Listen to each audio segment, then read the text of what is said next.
Mobile city leaders are getting ready to move Hank Aaron's boyhood home from the now shuttered Hank Aaron Stadium. It's headed to a spot at James Seals Park off I-10 and Texas Street. WKRG News 5's Dana Winter spoke to residents who are happy about the move, but she also reports this location may only be temporary. I think it's a great idea.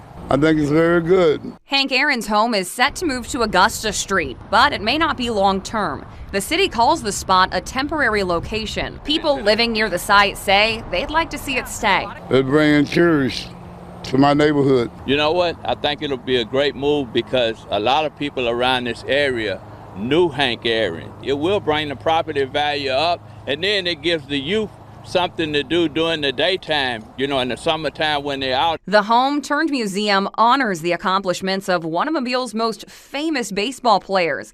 And according to the city, there's no specific reason for the timing of this move. The city wants to move the home because it's currently not on property owned by the city and not accessible to the public. Well, I think that's a good idea, and the reason being is because you got Mardi Gras. A lot of people come in for Mardi Gras, and Canal Street is right there. Then you got the new airport, and it'll give the tourists more things to do while they're here. The mayor's office sent us a statement about the move, saying in part, quote, "There the house can be monitored and maintained by our staff in a location that is easily accessible to Mobilians and visitors who want to learn more about Hank Aaron's lasting legacy," end quote. The city hopes to move the home by July. So far, since the bidding process is ongoing, there's no estimated cost. Reporting in Mobile, I'm Dana Winter for WKRG News 5.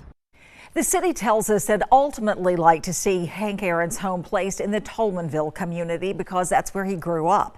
Once the city identifies a suitable permanent location for the house, they'll move forward with putting it somewhere in Tolmanville.